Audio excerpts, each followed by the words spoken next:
तो भगवान भास्कर ने जो कर्म आदि को लेकर के, उपासना को लेकर के, ज्ञान को लेकर के तो यहाँ पर खंडन कर दिया। यानी कर्म और उपासना के द्वारा मोक्ष फल की प्राप्ति नहीं होती, बल्कि कर्म का फल अलग है, उपासना का फल अलग है और ज्ञान का फल अलग है।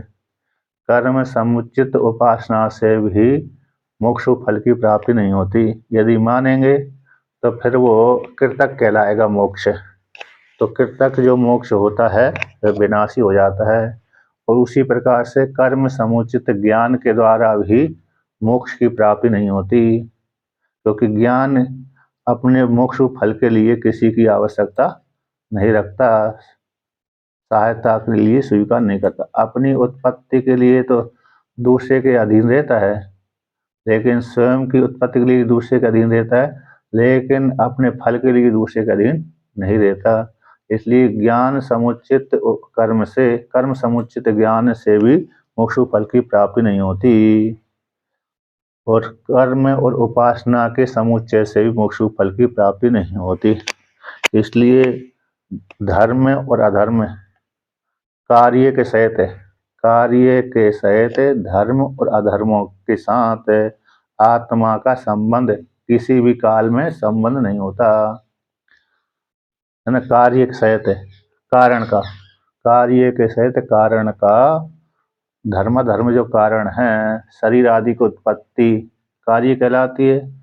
उसके कारण कौन हो गए? धर्म। अज्ञान से युक्त अज्ञान के अविद्या कारण धर्म की प्राप्ति हो जाती है, और धर्म के माध्यम से शरीर की प्राप्ति हो जाती है। तो शरीर के सहित धर्मों के साथ आत्मा का किसी भी काल में, न भूतकाल में, न भविष्यत काल में, न वर्तमान काल में संबंध हो सकता है। धर्म से ही आत्मा भिन्न है, अधर्म से ही भिन्न है। कृत्य से ही आत्मा भिन्न है और अकृत्य से ही आत्मा भिन्न है। कार्य कारण से रहित है।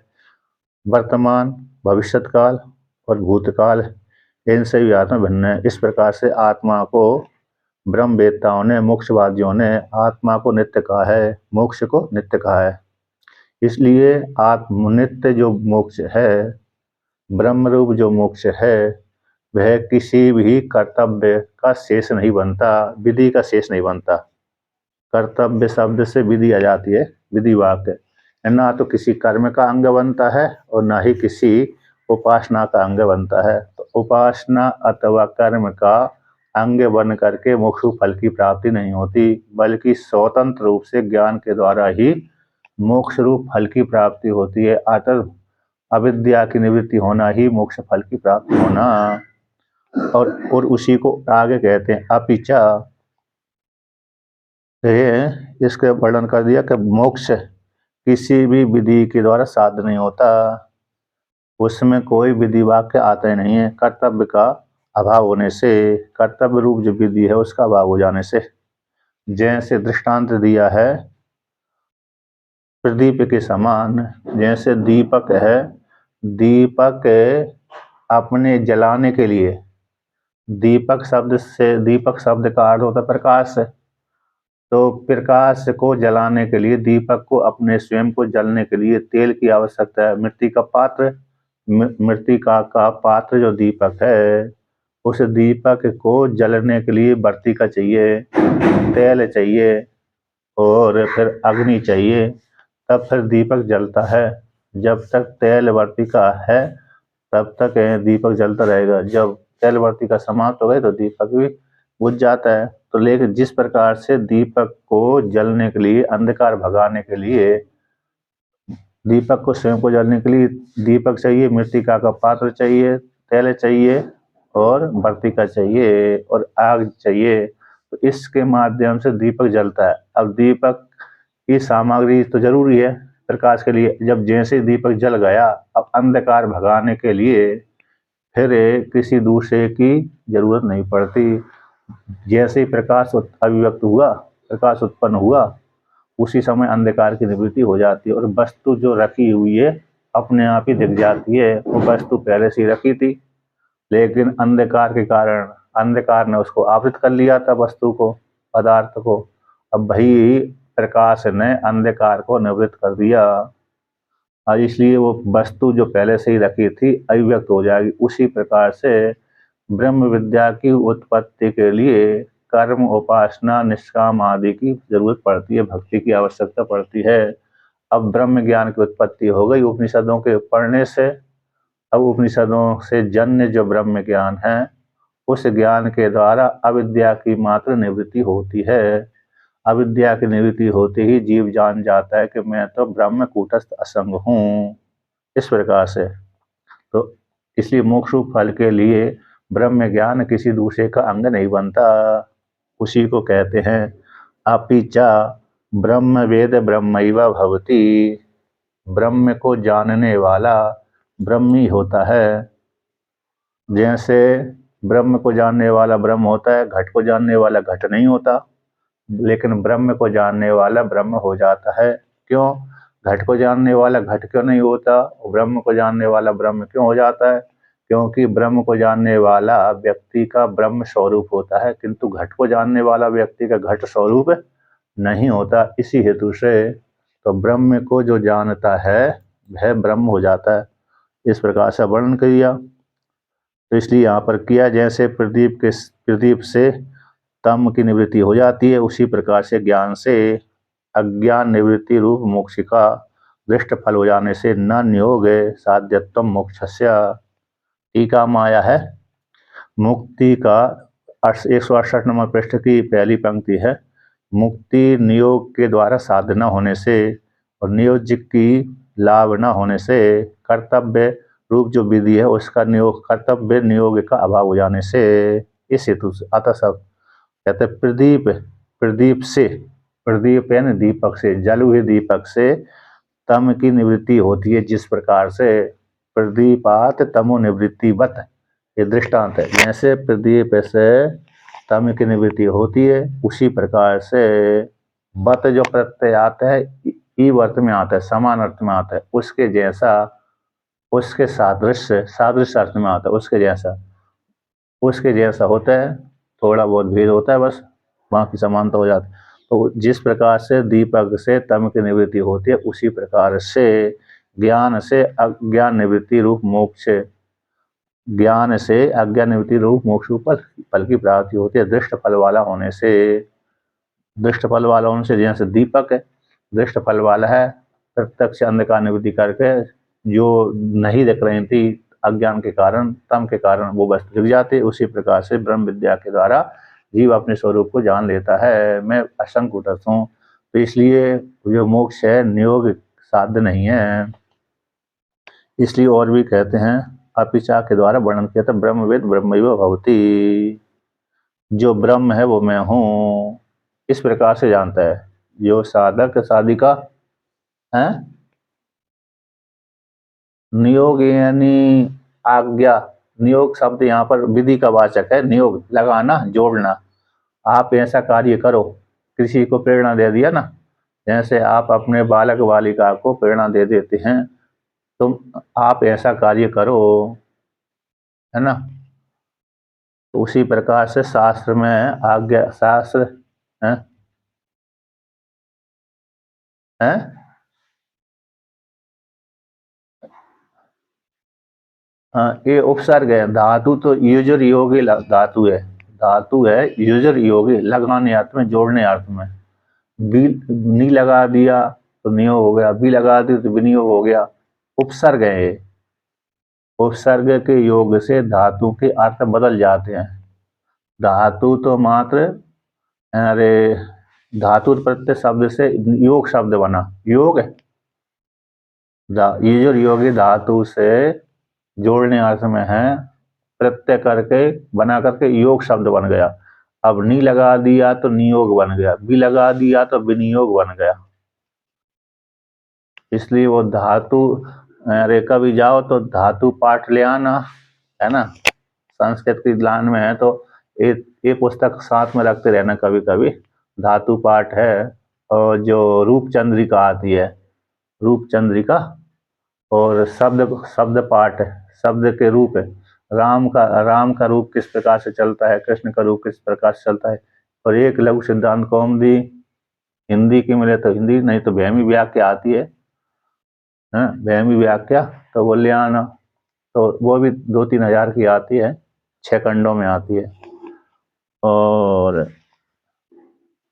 वहमी वहमी व्याख्या, वहमी व्याख्या तो व्याकरण के ऊपर है, लघु सिद्धांत कौमुदी के ऊपर। चाहे हिंदी में ले लो, एक छोटी मिलती है, एक खंड, एक पुस्तक 200, 250, 300 की। अब वहमी व्याख्या में विस्तार पूर्वक वर्णन किया है उन्होंने, दृष्टांत समझाए, बहुत दृष्टांत दे करके। हाँ हाँ, योग सूत्र की एक ही पुस्तक आती है, योग सूत्र, वो भी रख लेना चाहिए, योग सूत्र। गीता प्रेस का तो आ जाता है, पातंजल योग प्रदीप का, ये हिंदी में बहुत अच्छा है। और संस्कृत का लेंगे तो वो भाष्य के सहित आ जाता है संस्कृत का। कौन सा? पातंजल योग प्रदीप का।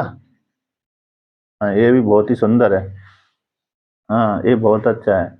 और एक, अरे, पूर्व मीमांसा की एक पुस्तक ले लो, अरे मीमांसा मतलब अरे अर्थ संग्रह, एक तर्क संग्रह ले लो। ये जरूर पढ़ते समय ये जरूर पढ़ती रहती हैं, तर्क संग्रह, अर्थ संग्रह, और वेदांत परिभाषा, सांग तत्व कौमुदी, योग सूत्र है, ये पुस्तक, और व्याकरण की एक आध पुस्तक, और धातु पाठ, धातु पाठ, रूप चंद्रिका, ये छोटी छोटी पुस्तक हैं, प्रक्रिया ग्रंथ में कहलाती हैं। मतलब इनके माध्यम से जब आचार्य पढ़ाता है तो ये शब्द इन्हीं शब्दों से, इन्हीं पुस्तकों से लेकर के बोला जाता है। तो देखिए, अब आगे कहते हैं कि जो ब्रह्म है वो मैं हूँ, ब्रह्म हम इति वेद है, जो इस प्रकार जानता है सब ब्रह्म एव भवति। टीका मत किया, ब्रह्म वेद ब्रह्म एव भवति है ना।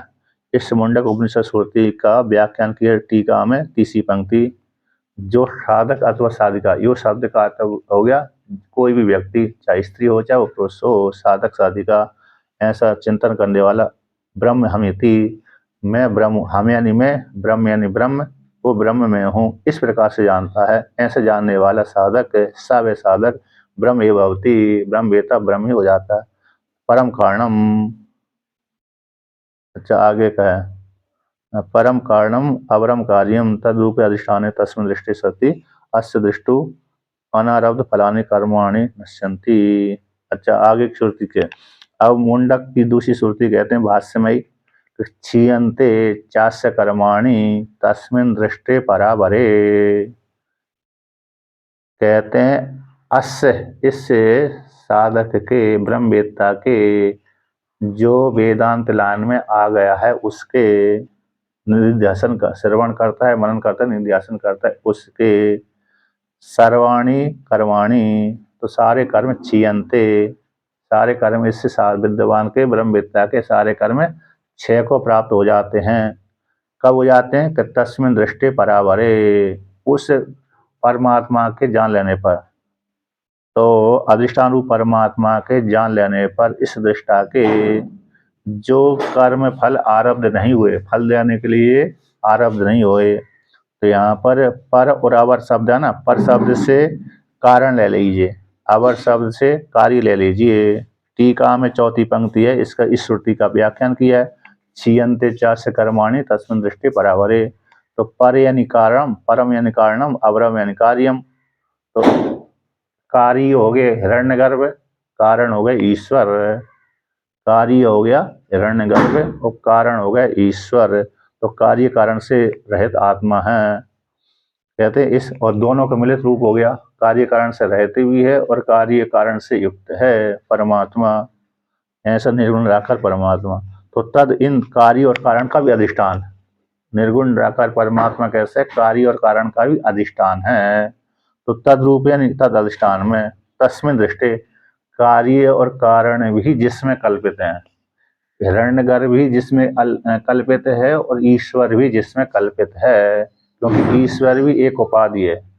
जैसे हिरण्यगर्भ एक उपाधि है, उसी प्रकार से ईश्वर भी एक उपाधि है, संज्ञा है, उपाधि है संज्ञा, नाम विशेष है। जब सुषुप्ति में हम जाते हैं, अरे समाधि में जाते हैं, तब ईश्वर संज्ञा हमारी नहीं रहती उस काल में, उस काल में तो हम तुरीय हो जाते हैं। समाधि सुषुप्ति अवस्था में जाते हैं तब हमारी ईश्वर संज्ञा रहती है। जागृत में रहते हैं तब हमारी विराट संज्ञा रहती है, विराट अथवा विश्व संज्ञा।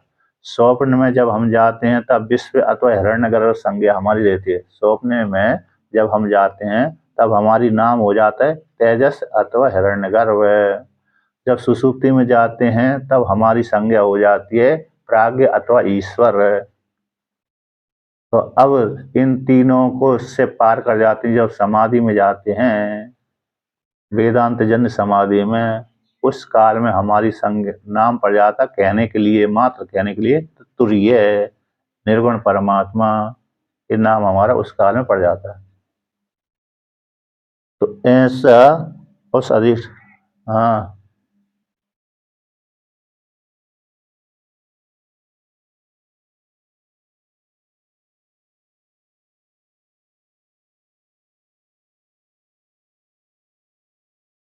हाँ तो इस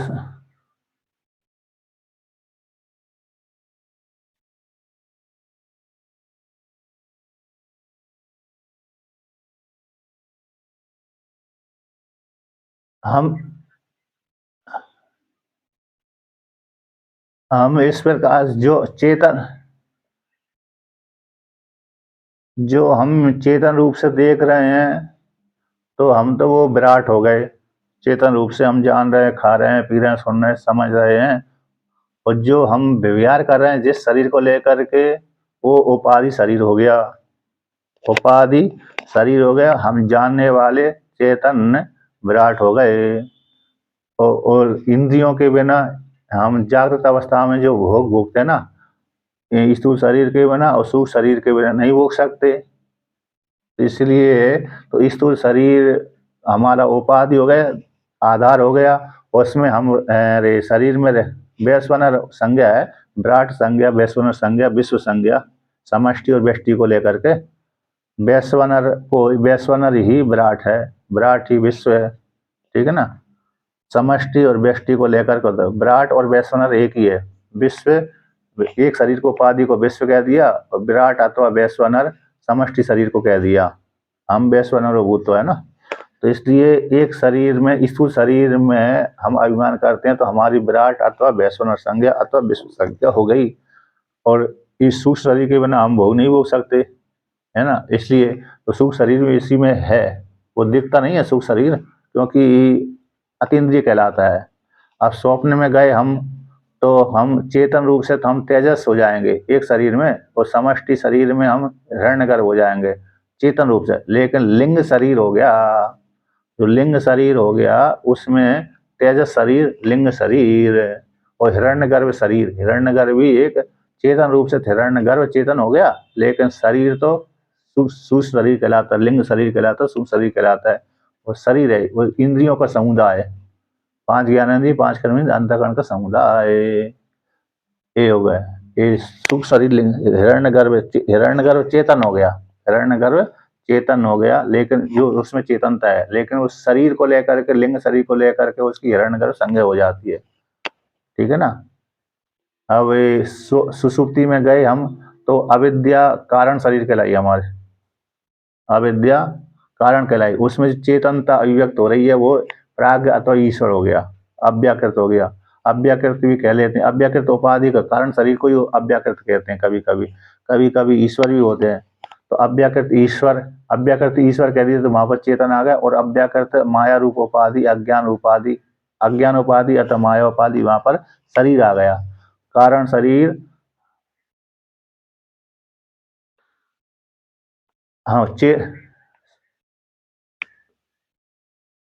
हाँ, ईश्वर अभिमानी हो जाएगा, चेतन अभिमानी, चाहे प्राज्ञ कहो चाहे ईश्वर कहो। अव्याकृत जो कारण शरीर, अव्याकृत माया और अविद्या और कारण शरीर और सुसुप्ति अवस्था, ये पर्यायवाची हो जाते हैं। मतलब ये, जहाँ अव्याकृत ईश्वर कहेंगे तो वहां पर ईश्वर आ जाएगा, अव्याकृत माया कहेंगे तो वहां पर शरीर आ जाएगा, माया उपाधि आ जाएगी। उसमें चेतन अभिमान करने वाला वो ईश्वर अथवा प्राज्ञ अथवा जीवात्मा हो जाते हैं। तो देखिए, तो यहाँ पर है, हाँ, तो इसलिए हिरण्यगर्भ में चेतन, जो हिरण्यगर्भ में सूक्ष्म शरीर में अभिमान कर रहा है व्यक्ति, तो वो चेतन हो जाता है वो। तो उसकी समष्टि की हिरण्यगर्भ संज्ञा हो जाती है। सुख शरीर के संपूर्ण सुख शरीर में अभिमान करने वाले व्यक्ति की, जीवात्मा के। और लिंग शरीर उसका उपाधि है, तो अब वो किसी न किसी नाम के द्वारा कहे जाएंगे, लिंग शरीर का हो, सुख शरीर का हो। वो चेतनता से युक्त होकर के वो उसकी हिरण्यगर्भ संज्ञा हो जाती है, जिसको पुराण के अनुसार कहेंगे तो ब्रह्मा जी संज्ञा हो जाती है। ठीक है ना। अब ऐसे कहते हैं, उस अधिष्ठान के जान लेने पर दृष्टा का जो आरब्ध नहीं हुए, आरब्ध जो फल देने के लिए उन्मुख नहीं हुए, संचित कोटि में पड़े हुए कर्म है। संचित कोटि, प्रारब्ध तो भाई भोग के द्वारा ही क्षय होंगे। प्रारब्ध जो कर्म होते हैं ब्रह्मवेत्ता के भोग के द्वारा ही क्षय होते हैं। इसलिए ब्रह्मवेत्ता को भी हम लोगों ने कैसा देखा है, तड़पते हुए भी देखा। कोई तड़पते हुए दिखता है, कोई नहीं भी दिखता है। तो प्रारब्ध जैसा होता है ब्रह्मवेत्ता का, उसी प्रकार से उसको भोग की प्राप्ति होती है। तो ब्रह्मवेत्ता के जो प्रारब्ध कर्म हैं वह तो भोग के द्वारा ही क्षय होंगे, लेकिन जो संचित कोटि में पड़े हुए कर्म थे, पुण्य वाले और पाप वाले, वो तो तस्मिन् दृष्टि परावरे क्षीयन्ते चास्य कर्माणि। उस निर्गुण परमात्मा के जान लेने पर, कार्य कारण के जान लेने पर, समझ लेने पर, कार्य कारण के माध्यम से अधिष्ठान का ज्ञान हो जाने पर, उसके जो संचित कर्म हैं, जो आरब्ध फल लेने के लिए आरब्ध नहीं हुए, फल लेने के लिए उन्मुख नहीं हुए, तो वो कर्म ही क्षय होते हैं। क्रियमाण कर्मों का फल नहीं प्राप्त होता। ज्ञान होने के पश्चात ब्रह्मवेत्ता को के द्वारा किए जाने वाले कर्म है, उनका फल उस ब्रह्मवेत्ता को नहीं प्राप्त होता। संचित कोटि में पड़े खजाने के रूप में जो पड़ा हुआ है, जैसे व्यक्ति ने बहुत धन का संग्रह कर लिया था, अब और है, हाँ, कर्तापन का भाव समाप्त हो जाता है। ऐसे जो धन जिस, हाँ,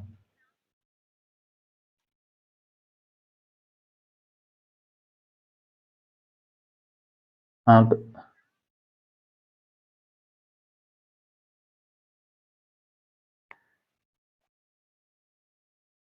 हाँ, तो देखिए, तो दृष्टांत के द्वारा समझाते हैं उसी को। जैसे किसी व्यक्ति ने करोड़ अरबों खरबों की संपत्ति, महात्मा है ना, महात्मा को, जैसे महात्मा लोग है, धन संपत्ति भंडारे खा खा करके धन कमा लिया, संग्रह कर लिया। अब किसी को नॉमिनेशन नहीं कराया। जैसे हरिद्वार हरिद्वार में, ऋषिकेश में, काशी या वृंदावन आदि में महात्मा बहुत रहते हैं। अब उन्होंने किसी को नॉमिनेशन नहीं कराया, तो वो सारा धन किसका हो गया उनका? तो वो व्यर्थ सरकार का चला जाता है। अतः उनका भूख नहीं दे पाता, वो धन उनके लिए खर्च में उपयोग नहीं आ पाता। आश्रम वाले भी, दूसरे आश्रम वाले भी उसका नहीं निकाल पाते, क्योंकि नॉमिनेशन नहीं हुआ। तो इसलिए वो जो महात्माओं ने भंडारे खा करके संचय किया था, किसी को उसका उत्तराधिकारी नहीं बनाया, तो ऐसे वो संग्रह वाला धन है, वो कैसे हो जाता, उनके काम का नहीं होता। फिर दूसरा मैनेजर आदि, सरकार आदि उसका उपभोग कर लेती है, लेकिन उनके काम का नहीं होता, तो संचित कोटि वाला होता है। उसी प्रकार से संचित वाले जो कर्म होते हैं, चाहे वो पुण्य वाले हों चाहे पाप वाले, वो फल वो समाप्त हो जाते हैं किसके? आत्मा के जान लेने पर। अब ज्ञान और क्रियमाण जो कर्म, ज्ञान होने के पश्चात जो कर्म करता है, पुण्य वाले तो पाप वाले हो जाते हैं, तो वो उस कर्म का फल है उस ब्रह्मवेत्ता को प्राप्त नहीं होता, क्योंकि कर्तापन का भाव नहीं है। किंतु जो ज्ञान होने से पहले जो कर्म आरंभ हो गए थे, जैसे इनका, किनका? रामकृष्ण परमहंस का ही उदाहरण लीजिए। ज्ञान होने के पश्चात कैंसर आई थी, इसलिए वो कैंसर उनकी ठीक ही नहीं हुई। मतलब जब भी हुई होगी तो उनको उस कैंसर का कष्ट भोगना पड़ा। तो वो प्रारब्ध की कोटि है, तो प्रारब्ध तो फिर भोगना ही पड़ता है। प्रारब्ध कर्मों के फल, प्रारब्ध जो कर्म है उन कर्मों के फल उसको, चाहे ब्रह्मवेत्ता को भोगना ही पड़ता है। चाहे, लेकिन वो ब्रह्मवेत्ता को भी भोगता तो ब्रह्मवेत्ता भोगता था, लेकिन ब्रह्मवेत्ता की दृष्टि से वो ब्रह्मवेत्ता नहीं भोगता। अज्ञानी को दृष्टि से ही ब्रह्मवेत्ता उस पाप कर्म का फल भोग रहा है। यहाँ पर इतना भी और समझना है, ब्रह्मवेत्ता दूसरों की दृष्टि से भोग रहा है, स्वयं की दृष्टि से नहीं भोग रहा। भली स्वयं की दृष्टि से वो व्यक्ति तड़प रहा हो, सामने देखा जा रहा है व्यक्ति, ब्रह्मवेत्ता भी बहुत तड़पता हुआ दिखता है, लेकिन वो दूसरों की दृष्टि से दिख रहा है। किसकी दृष्टि से? दूसरों की दृष्टि से। स्वयं की दृष्टि से वो भोगता ही नहीं है, प्रारब्ध कर्मों को भी वह भोगता नहीं है। दृष्टांत कौन सा समझाएं? दृष्टांत देखो, दृष्ट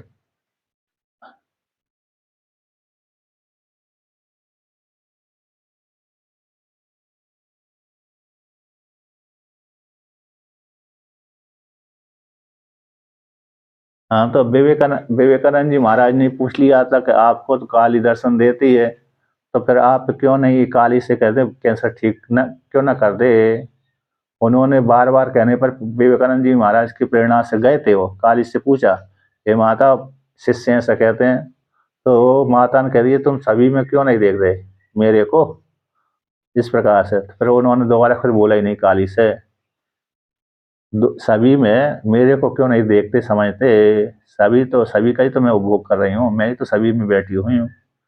तो जब ऐसा बोल दिया तो माता ने उत्तर दे दिया, यद्यपि माता कर सकती थी, जो साक्षात देवी जाए जिसके पास में आए दर्शन देती हो, तो वो तो हाथ का स्पर्श करती है तो कृपा दृष्टि से आंखों के द्वारा देखने मात्र से उसके सारे शरीर के अंग पुष्ट हो जाते हैं। लेकिन उन्होंने कहा जीवन मुक्ति अवस्था में तो नहीं किया उन्होंने। ज्ञानी कभी भी बात नहीं करता अपने पाप पुण्य का, जो प्रारब्ध में है उसका निराकरण कभी नहीं करता, तो क्योंकि समझता नहीं है। तो इसलिए वो वहां पर है, देवी ने उनकी मतलब कैसा है, अरे उस रोग को ठीक नहीं किया। जो भी ठीक हुआ होगा वैद्य के माध्यम से हुआ होगा। यदि उनकी कैंसर ठीक हुई होगी तो प्रारब्ध भोग के माध्यम से वैद्य के द्वारा ही ठीक हुई होगी, कृपा से नहीं ठीक हुई। जैसे आदिगुरु शंकराचार्य भगवान को भी ऐसा हुआ था, किसी तांत्रिक व्यक्ति ने उनको, जब तांत्रिक व्यक्ति हार गए थे तो उन्होंने बदला लेने के लिए शिष्य बन गया, और शिष्य बनने के पश्चात महामारण मतलब महामारण का प्रयोग कर दिया, मारने वाला मंत्र मारण प्रयोग कर दिया। अब उससे शंकराचार्य भगवान को भगंदर रोग पैदा हो गया। अब शंकराचार्य भगवान से उनके शिष्य कहते हैं कि अरे वैद्य के दिखा दो दिखा दो, तो उनका भोग है क्षय हो जाएगा। जब वैद्य बार बार शिष्यों की प्रेरणा से भगवान भास्कर ने उसको वैद्य को दिखाया, वैद्य ने ठीक नहीं कर पाया। फिर पद्म पादाचार्य भगवान ने आह्वान कर लिया किनका, अश्विनी कुमारों का। तो अश्विनी कुमारों ने कहा कि इनका रोग तो ठीक हो जाएगा, लेकिन इनके ऊपर मारण प्रयोग किया गया है, जब तक वो नहीं हटेगा तब तक रोग ठीक होने वाला नहीं है। तो जैसे हैं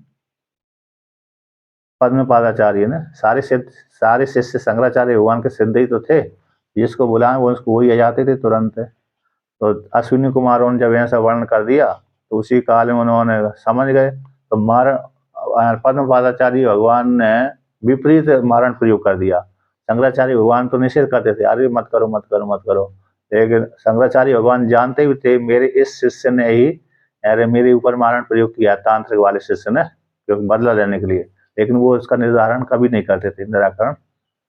अब जब उन्होंने पद्म पादाचार्य भगवान ने विपरीत मारण प्रयोग कर दिया, तो वो जो तांत्रिक शिष्य था वो मर गया। मरते ही भगवान भास्कर का भगंदर रोग ठीक हो गया। अब जो दृष्टांत दिया था मैंने, ब्रह्मवेत्ता की दृष्टि से, ब्रह्मवेत्ता की दृष्टि से वो भोगता भी नहीं है।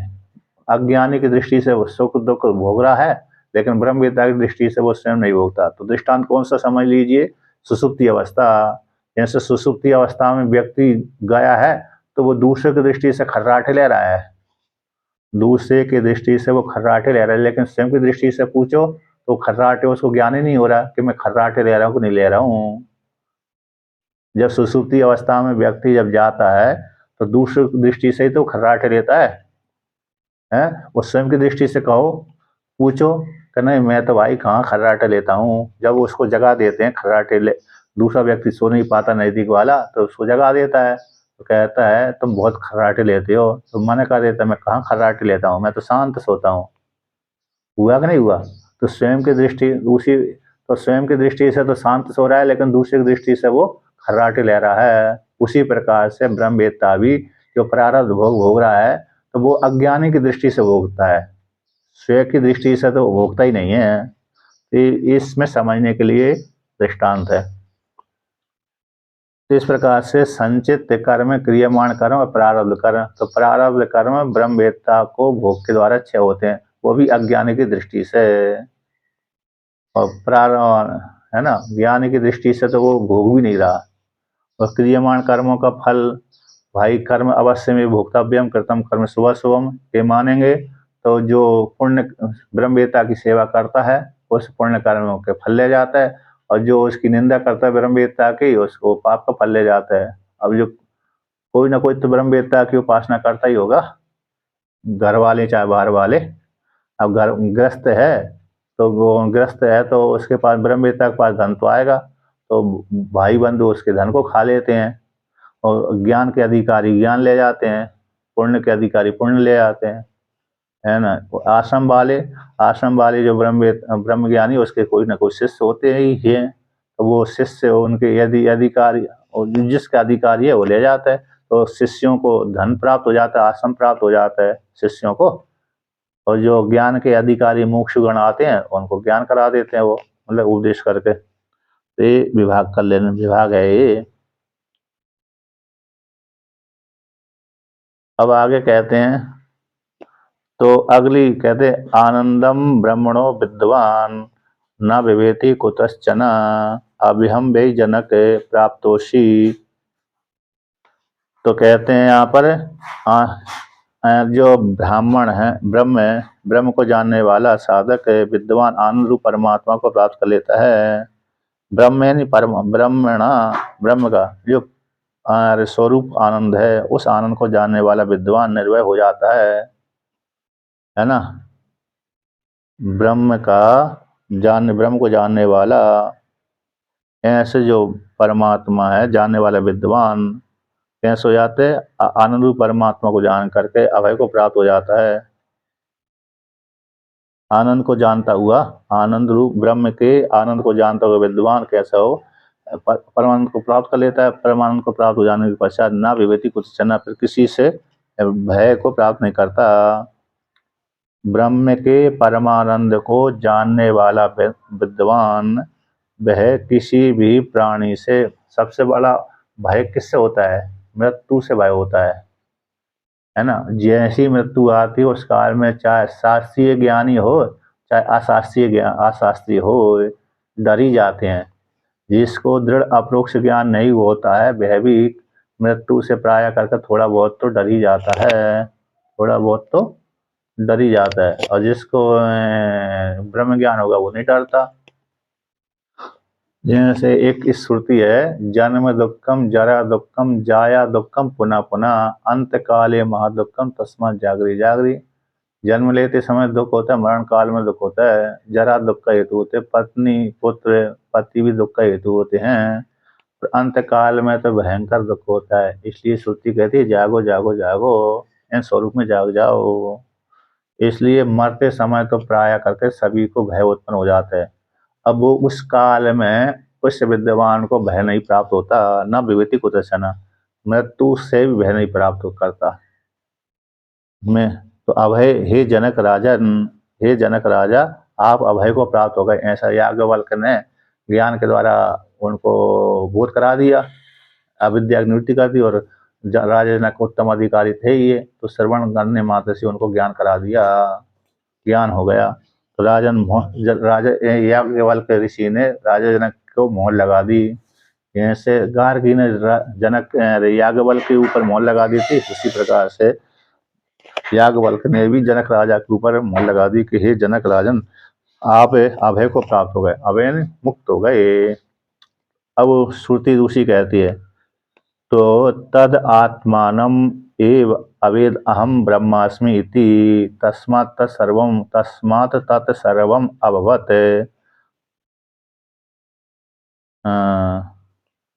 तो कहते हैं तत्र को मोह कह शोक एकत्वम अनुपश्यतः इति एवं आद्यः श्रुतयो ब्रह्म विद्या अनंतरम मोक्षम दृश्यन्त्यो मध्य कार्यांतरम वारयन्ति श्रुतिया। यहाँ पर कहते हैं इस प्रकार से, तद उस विद्वान ने आत्मा को जाना, आचार्य के मुखार बिंद से उपनिषदों के श्रवण करने से, और उपाधियों को हटा करके कार्य कारण भाव को हटा करके उपाधि से रहित होकर के उसने अपने आत्मा को जान लिया निषेध मुख से अथवा विधि मुख से। निषेध मुख हो गया नेति नेति आत्मा, ये आत्मा नहीं है, आत्मा नहीं।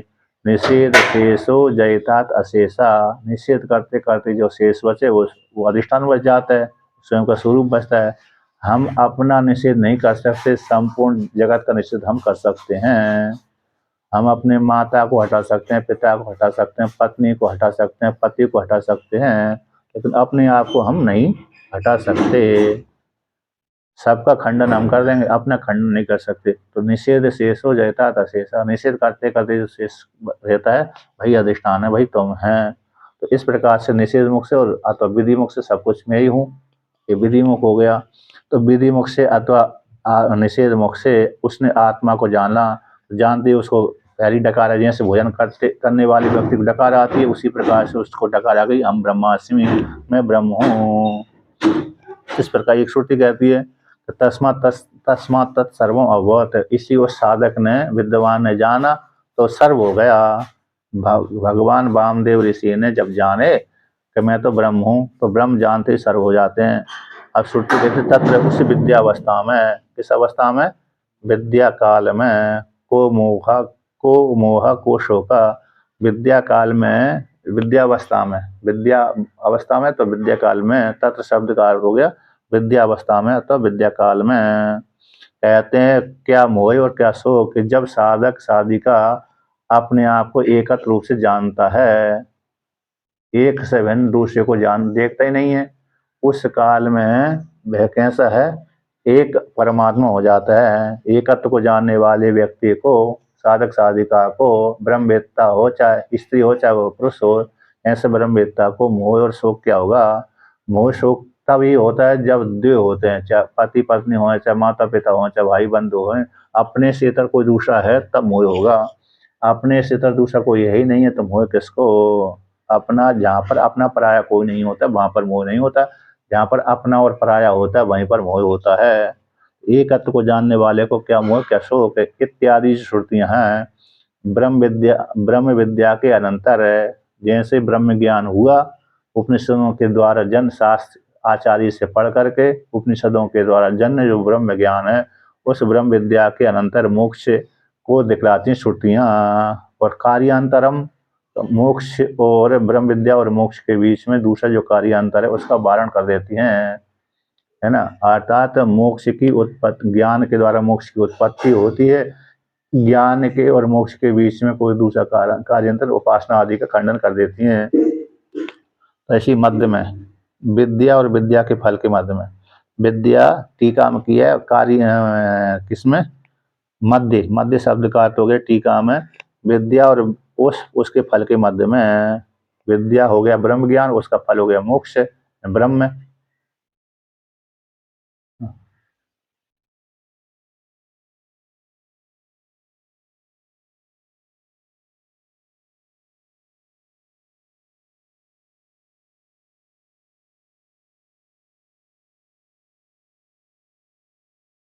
कर्म से भी होती है, उपासना से भी होती है।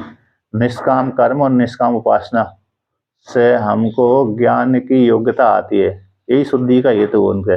निष्काम कर्म और निष्काम उपासना यानी कोई मन में कोई कामना नहीं हो रही, हम जैसे हम किसी गुरु जी से मंत्र हमने ले लिया, चाहे शिव जी का हो, चाहे विष्णु भगवान का हो, चाहे राम का हो, चाहे कृष्ण का हो। अब जब हम जाप करते हैं, अब मन में एक कामना होती है, जो घर परिवार वाला है ना, तो घर परिवार वाले हैं तो अब लड़का कभी परेशान हो गया, लड़की कोई परेशान हो गई, कष्ट हो गया, तो थोड़े से बालक बालिका कष्ट में आ जाते हैं, तो फिर उसकी माता पिता बेचैन हो जाती है ना। तो कहते हे भगवान मेरे पुत्र पुत्री को ठीक कर दो। तो कामना उस काल में तो कामना आ गई ना, वो तो कामना आ गई तो फिर उससे अंतःकरण शुद्ध तो होगा, लेकिन देर में होगा, क्योंकि हमारा जो पुण्य कर्म था उस कामना की पूर्ति के लिए चला गया कि मेरा लड़का ठीक हो जाए, मेरी लड़की ठीक हो जाए, मेरे लड़के लड़की की नौकरी आदि लग जाए। तो ऐसी वो जो हमारा जो भगवान की भजन करते थे, उस भगवान का भजन हमारे इस लाइन में मुड़ गया। तो यद्यपि भगवान के भजन से अंतःकरण शुद्ध होता है, लेकिन देर में होगा, वो कामना में विनियोग होगा। अब लड़का परेशान हो चाहे लड़की परेशान हो, लेकिन हमने जो हम भजन करते हैं प्रतिदिन, उसका हमने विनियोग किया ही नहीं, और भगवान से प्रार्थना ये करी, हे भगवान मेरा कल्याण करिए, मेरा अंतःकरण शुद्ध कर दीजिए, निष्काम कोटि में चला गया भजन। जो राम है, कृष्ण है, विष्णु शिव आदि का निष्काम कोटि में चला गया, तो निष्काम कोटि का फल हो गया। अरे अंतःकरण की शुद्धि, मन में व्यापकता जाती है, सोचने की शक्ति बढ़ जाती है, बुद्धि में तर्क वितर्क उठने लगते हैं, तर्क वितर्क ये ऐसा कैसे हुआ, जानने की इच्छा हो जाती है, जिज्ञासा। जब जानने की इच्छा हो जाती है तो फिर हिरण्यगर्भ कैसा है, विराट कैसा, ईश्वर कैसा है, कैसे जगत की उत्पत्ति होती है, तो ये अंतःकरण की शुद्धि में ही, अंतःकरण शुद्धि का ही ये फल है।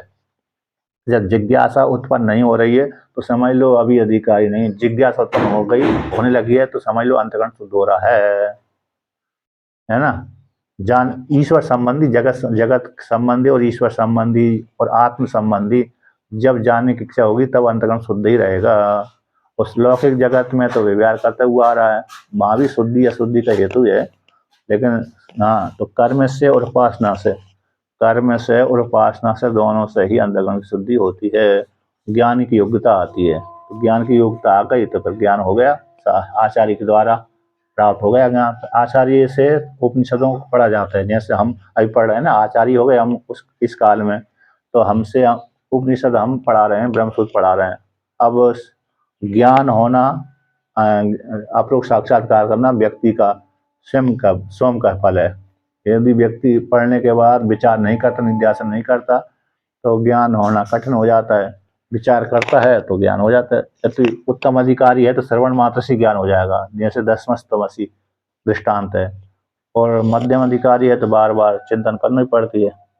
इसलिए यहाँ पर शुद्धि के हेतु कौन हो गए, अब अरे उपासना भी हो गई, कर्मकांड भी हो गए, दोनों। ये कामना से रहित कर्म, कोई भी कर्म किया जाता है ईश्वर संबंधी, कामना से रहते ईश्वर संबंधी कोई भी कर्म, उपासना, अंतःकरण शुद्धि कर के हेतु बनते हैं, और कामना से युक्त होते हैं तो वो भी अंतःकरण शुद्धि के हेतु बनते हैं, लेकिन दीर्घ काल में, देर में ये वर्णन कर दिया। तो इसलिए मोक्ष, विद्या और विद्या का फल जो, उसके बीच में कोई दूसरा कर्म, उपासना आदि का खंडन करती हैं श्रुतियाँ, कार्यांतर का वारण कर देती हैं। अब उसी को दूसरी श्रुति के माध्यम से दृष्टांत द्वारा समझाते हैं, जैसे तथा उसी प्रकार से, तद हा एतत् पश्यन् ऋषिर्वामदेवः प्रतिपेदे अहम मनुर अभवम सूर्यश्च इति ब्रह्मदर्शन सर्वात्म भावयोर्मध्ये कर्तव्यांतर वारणाय उदाहार्यम। तो कहते हैं तथा उसी प्रकार से, तद एतत् पश्चिम ऋषि वामदेव, ऋषि जो वामदेव हैं, उन वामदेव ऋषि ने तद शब्द से ब्रह्मवाचक है, तद एतत्, इसको तत् शब्द से ब्रह्म लिया गया, एतत् शब्द से भी प्रत्यगात्मा लिया गया।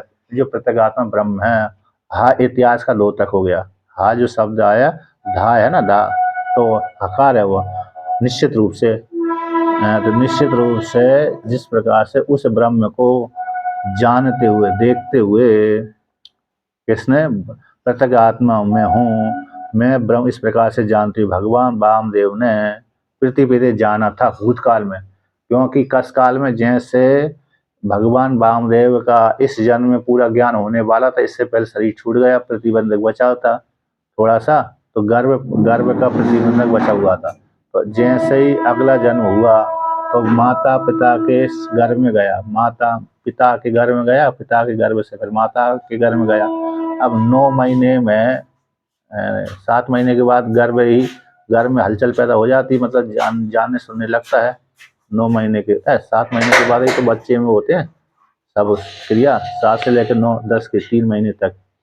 अब जो जैसे ही 7 के बाद 8वां महीना अथवा 9वां महीना अथवा 10वें महीने में, तो जैसे ही वहाँ पर ज्ञान हुआ, उस काल में गर्भ के भीतर ही, किनको, गर्भ के भीतर ही वामदेव ऋषि को ज्ञान हो गया, क्योंकि प्रतिबंधक उनका हट गया, निवृत्त हो गया। तो प्रतिबंधक हट जाने से उनको ये ज्ञान होगा कि मैं ही मनु हुआ था, मैं ही मनु था, मैं ही सूर्य था, मैं ही मनु था और मैं ही सूर्य था, और मैं ही ईश्वर हूँ, मैं ही ईश्वर, मैं ही चंद्रमा हूँ, मैं ही मनु हूँ, मैं सूर्य हूँ, मैं ही नक्षत्र हूँ, मैं ही पृथ्वी हूँ, मैं ही सब कुछ हूँ। ये गर्भ के भीतर ही अभी पैदा नहीं हुए, मतलब वामदेव ऋषि बाहर नहीं आए, लेकिन भीतर ही भीतर उनको ये ज्ञान हो गया, अविद्या की निवृत्ति हो गई। तो ज्ञान तो इसलिए तो इस प्रकार से प्रतिबंधक बचा था, प्रतिबंधक निवृत्त हो जाने पर ज्ञान हो गया उनको।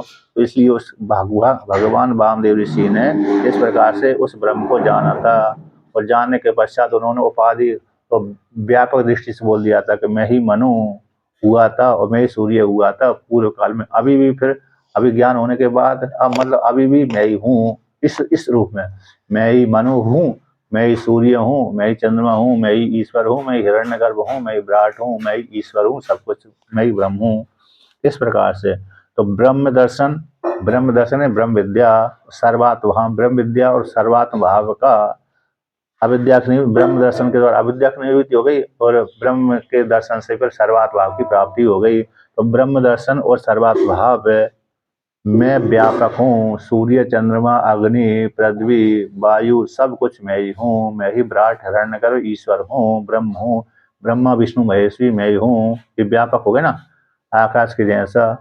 तो ये सारा तो सर्वात्म भाव यानी व्यापकता, ब्रह्म दर्शन है अज्ञान की निवृत्ति, मैं ब्रह्म। इस प्रकार इन दोनों के मध्य में कर्तव्यांतर इन कार्य अंग बनना। कर्तव्यांतर का अर्थ हो गया उपासना अथवा कर्मकांड। इसको वारण करने के लिए इस श्रुतियों उदाहरण दी गई हैं, अतु खंडन कर दी श्रुति। श्रुति कहती है मोक्ष विद्या और विद्या के फल में कोई दूसरा कार्य नहीं है, मोक्ष और मोक्ष के फल के बीच में है ना, विद्या और विद्या के फल के बीच में कोई दूसरा कार्य नहीं रहता, यानी उपासना और कर्मकांड की जरूरत नहीं पड़ती। इस प्रकार से ऐसा एक मंत्र दिखलाता है ददर्श है ना, इति इत्यादि ददर्श, इस मंत्र के द्वारा जाना गया है।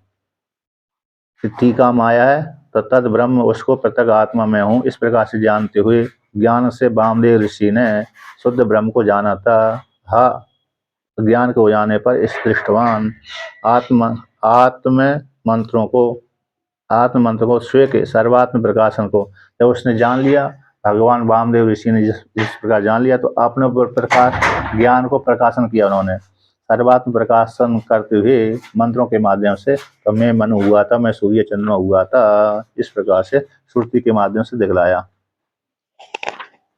है ना। अब आगे तो उसी को दृष्टांत द्वारा समझाते हैं, जैसे यथा तिष्ठन गायति इति तिष्ठति गायत्योर्मध्ये तत्कर्तिकम कार्यांतरम नास्ति गम्यते। जैसे कोई व्यक्ति बैठ खड़ा होकर के गाता है, तो गाने और खड़े होने के मध्य में कार्य अंतर को उस कर्ता के कार्य अंतर को नहीं रहता। जब व्यक्ति खड़ा होकर गीत गा रहा है, खड़ा होकर के गाता है ना, बैठ करके गा रहा है तो खड़ा होकर के गा रहा है, उसके मध्य में जो गाने वाला करता है उस कर्ता का कोई कार्य अंतर नहीं रहता है। यदि एक स्थान पर खड़ा होकर के गा रहा है, खड़ा होकर के मंच पे, तो कार्य अंतर कौन होगा, चलना फिरना, चलना हो गया, फिरना होगा, दूसरे से बोलना चालना हो गया। जिस काल में गा रहा है उस काल फिर दूसरे से बोल नहीं सकता, क्योंकि बोलेगा तो फिर गाना बंद हो जाएगा उसका। इसलिए जैसे खड़ा होकर के गा रहा है, इस बीच में इन दोनों के मध्य में उस कर्ता का कार्यांतर नहीं रहता। उसी प्रकार से ब्रह्म विद्या और ब्रह्म विद्या के फल के बीच में कार्यांतर उपासना कर्मकांड नहीं रहते, ठीक है ना। इस प्रकार से यहाँ पर वर्णन किया। अब प्रश्नोपनिषद आदि का भी दृष्टांत आता है इसमें।